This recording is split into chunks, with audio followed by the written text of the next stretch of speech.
This channel does not promote any violent, harmful, or illegal activities. All content provided by this channel is meant for an educational purpose only. হুগলির শ্রীরামপুর সাংগঠনিক জেলার তৃণমূল বিধায়কের কার্যালয়ে ভুয়ো ভোটারের বিষয়ে এক প্রেস কনফারেন্সের আয়োজন করা হলো। মুখ্যমন্ত্রী মমতা বন্দ্যোপাধ্যায় গত 27শে ফেব্রুয়ারি নেতাজি ইন্ডোর স্টেডিয়ামে সভায় বলেছিলেন, দিল্লি, মহারাষ্ট্র সহ বিভিন্ন রাজ্যের নির্বাচনে অস্বাভাবিক হারে ভোটারের সংখ্যা বেড়ে গেছে। বেশিরভাগ ক্ষেত্রে ভুয়ো ভোটার চোখে পড়ছে। এ বিষয়ে তিনি নেতৃত্বদের সচেতনও করেন। এর পাশাপাশি তিনি রাজ্যবাসীর কাছে একটি বার্তা দিয়েছিলেন যে রাজ্যবাসী যেন বিভিন্ন অ্যাপসের মাধ্যমে চেক করে দেখে নেয় যে তাদের নাম ভোটার লিস্টে আছে কিনা। সেই বিষয়ে এদিন এই প্রেস কনফারেন্সের আয়োজন করা হয়। এদিন এই প্রেস মিটের মাধ্যমে বাংলার মানুষকে ভুয়ো ভোটার সম্বন্ধে সচেতন করা হয়। এর পাশাপাশি এখানে মুখ্যমন্ত্রী মমতা বন্দ্যোপাধ্যায় যে বাংলার ভোটকে সুরক্ষিত করার জন্য দিদির দূত নামে একটি অ্যাপস চালু করেছেন সেটির বিষয়ে আলোচনা করা হয়। এদিন এখানে উপস্থিত ছিলেন চাপদানি বিধানসভার বিধায়ক অরিন্দম গুইন, ধনেখালীর বিধায়ক অসীমা পাত্র, বলাগড়ের বিধায়ক মনোরঞ্জন ব্যাপারী, বৈদ্যবাটি পৌরসভার চেয়ারম্যান পিন্টু মাহাতো সহ বৈদ্যবাটি পৌরসভার পৌর সদস্য ও সদস্যগণ। ভোটার খুঁজতে গিয়ে আমরা এগুলো নির্বাচন কমিশনকে আমরা নিশ্চয়ই জানাবো। আমরা যেটা দেখতে পাচ্ছি যে বহু জায়গায় যেখানে ধরুন একজন ভোটার যে দেখা যাচ্ছে যে তার এপিক নাম্বার শ্রীরামপুরে, আবার পরবর্তীকালে দেখা যাচ্ছে সেই একই এপিক নাম্বারে সে জম্মু কাশ্মীরের ভোটার, কখনো দেখা যাচ্ছে একই এপিক নাম্বার কেউ হয়তো উত্তরপ্রদেশের ভোটার, আবার দেখা যাচ্ছে সেই এপিক নাম্বারই শ্রীরামপুরে আমাদের কোনো জায়গার ভোটার। এইরকম ভোটার একটা দুটো নয়, শয়ে শয়ে আমরা পেয়েছি। আমরা সেগুলো নির্বাচন কমিশনকে জানাবো যে কি করে এগুলো হয়। বা বহু ভোটার আছে যারা এই রাজ্যেই থাকে না, তাদের নাম উঠে আছে, সেগুলো আমরা নির্বাচন কমিশনকে জানাবো।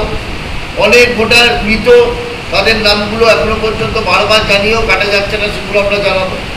সেটাই তো আমরা বলছি, আমরা এগুলো হয়তো অনেকবার জানিয়েছি নির্বাচন কমিশনকে, কিন্তু তারপরেও আমরা দেখছি নামগুলো কাটা যাচ্ছে না। তো সেগুলো নিয়ে আমরা নির্বাচন কমিশনকে আমরা জানাবো। আমাদের যারা বিএলএ 2 আছে, বিএলএ 2 যারা থাকবে, বিএলএ 2রা কাজ করবে, তারা সাইন করে সেগুলো জমা দেবে। তাদের আমরা বলেছি একটা করে কপি আমাদেরও দেবেন, যাতে আমরাও গিয়ে নির্বাচন কমিশনকে বলতে পারি, যারা আধিকারিক আছে তাদের বলতে পারি যে এই নামগুলো জমা করতে কেন কাটা হচ্ছে। তাদের উপযুক্ত প্রমাণ দিয়ে আমরা সেগুলো বাদ দেওয়ার চেষ্টা করব। বিজেপি নেতৃত্বের দাবি, গত কয়েক বছরে বেশ কয়েকটা ভোট হয়েছে এবং এই ভোটের মাঝে যারা কাজ করেছেন অধিকাংশই রাজ্য সরকারের কর্মী, তাদের নেতৃত্বে এজন্যই হচ্ছে। তা সেটা তারা দেখুন, আমি একটা কথা বলি, মানুষ এই কাজ করতে পারে না, কিন্তু ভোটের কাজ হয় নির্বাচন কমিশনের আন্ডারে। যখন এই ভোটের কাজ শুরু হয় তখন সম্পূর্ণ যারা কর্মচারীরা রাজ্য সরকারের, তখন তারা নির্বাচন কমিশনের হয়ে কাজ করে।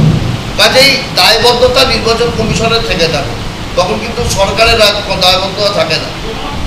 আমি যতক্ষণ সরকারের হয়ে কাজ করছি তখন আমি কর্মচারী, আমি যখন নির্বাচন কমিশনের আন্ডারে চলে যাব তখন আমি নির্বাচন কমিশনের লোক হব। কাজে দায়িত্বটা সম্পূর্ণ নির্বাচন কমিশনের দায়িত্ব। নির্বাচন কমিশন এই দায়িত্বকে এড়াতে কোনো সময় পারে না।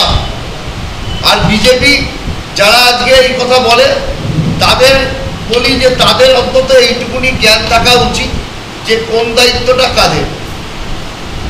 বিজেপি সবাই সব জানে, তারা এই জালিয়াতি করে নির্বাচন কমিশনকে তাদের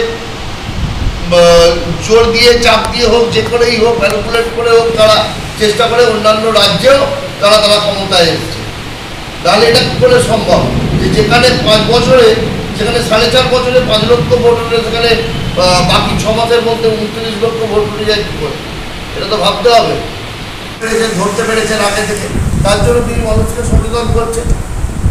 মানুষ আমাদের গণতান্ত্রিক রায়, গণতান্ত্রিক অধিকার মানুষ প্রয়োগ করে। আমরা বিগত কয়েক বছর ধরে 2011 সালের পর থেকে আমরা ক্ষমতায় এসেছি, যেখানে আমরা দেখেছি শান্তিপূর্ণভাবে নির্বাচন হয়েছে। এর আগেও বিধানসভা বলুন, লোকসভা বলুন, একটা দুটো দফায় নয়, কখনো 7 দফা, কখনো 8 দফা, কখনো 10 দফায় ভোট হয়েছে, যেখানে সেন্টার ফোর্স পর্যন্ত নেবে এখানে নির্বাচন হয়েছে। মানুষ তার গণতান্ত্রিক অধিকার প্রয়োগ করেছে।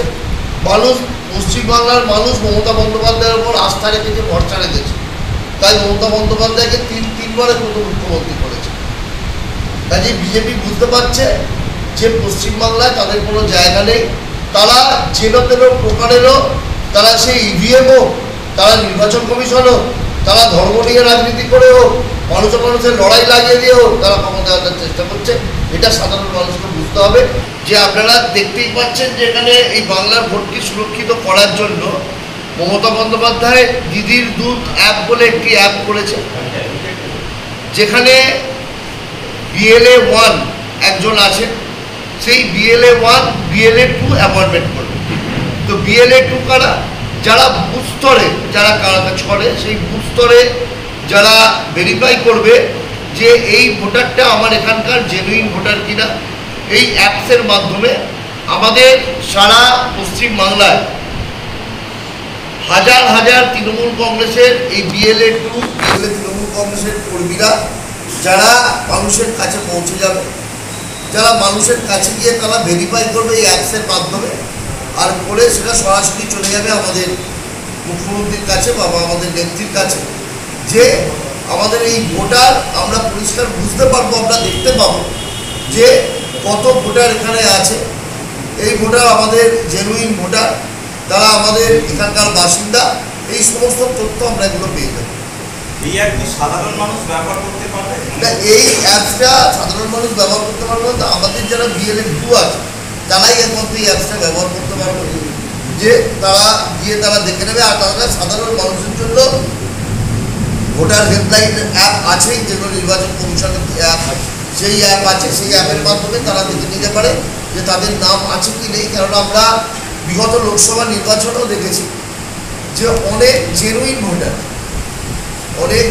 ভোটার যারা বিগত দিনে ভোট দিয়েছে, বিগত নির্বাচনে ভোট দিয়েছে, কিন্তু লোকসভা নির্বাচনে যারা ভোট দিতে গিয়েছে তাদের নাম নেই। তো তাদের নাম কাটলো কীভাবে? তাদের নাম কোথায় গেল? বা কেউ হয়তো এখানকার ভোটার, আবার যাত্রার ভোটার, তার নাম চলে গেছে হয়তো ভদ্রেশ্বর, সেটা গেল। এটা তো নির্বাচন কমিশনের ব্যর্থতা।